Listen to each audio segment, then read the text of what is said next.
The Green Bay Packers are proven to be a Super Bowl caliber team with one fatal flaw as they dominate the Washington Commanders on Thursday night 27-18. And they were in control of this game from start to finish, from top to bottom on both sides of the ball, finishing with 405 yards, holding Jayden Daniels and the Washington offense to 230, had 4 sacks, overall pressure. And it was just an amazing, dominant performance from the youngest team in the entire NFL. But what we're watching is a culmination of the past 3 years because the Packers have proven to be an organization that goes for it. They feel like it's their time. Here's what I mean. 3 years ago, they saw the performance of Jordan Love and the potential and the promise that he showed, and they paid him top dollar of the QB market. They went for it. This year, they draft Matthew Golden with their first-round pick, 4-2 receiver who can take the top off of a defense because they want to go for it on the field. And they saw they have a great roster, great coaches, great organization, talented players on both sides of the ball, but they saw an opportunity for Micah Parsons, and they took it because they're operating with a champion's mentality, and they're going for it.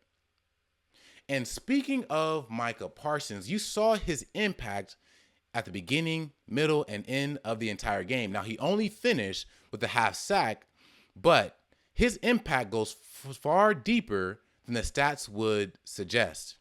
Here's what I mean. He impacts not only the opposing offense, of course, by collapsing the pocket, making the quarterback speed up, but also his own defense, his teammates. That is where I've seen his impact the greatest. You see how he has literally elevated the play of that entire defensive line, the linebackers, and also the defensive backs. And that's important because the Packers are the youngest team in the entire NFL, and that is their fatal flaw. Because after the first half of this game, we felt like the Commanders or the Packers should be up by, it should be 28-3. But the Packers failed to punch it in, to score the touchdown.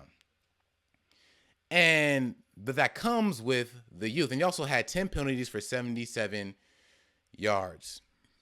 But what does this mean in the grand scheme of the NFL and how things will play out as we progress this year? All right. I actually see the Green Bay Packers going 8-0 until week 10 when they play the Philadelphia Eagles, because they play like teams like the Steelers, the Panthers, and other teams that you really feel like they have the greater edge on. And they're also in a class by themselves because they're higher than the second tier of teams. And that second tier of contenders, I'll put the Pittsburgh Steelers, the Cincinnati Bengals, the Minnesota Vikings, Denver Broncos, and the LA Chargers. But they're also lower than the first tier of the Philadelphia Eagles, Kansas City Chiefs, Buffalo Bills, Baltimore Ravens, and the Los Angeles Rams.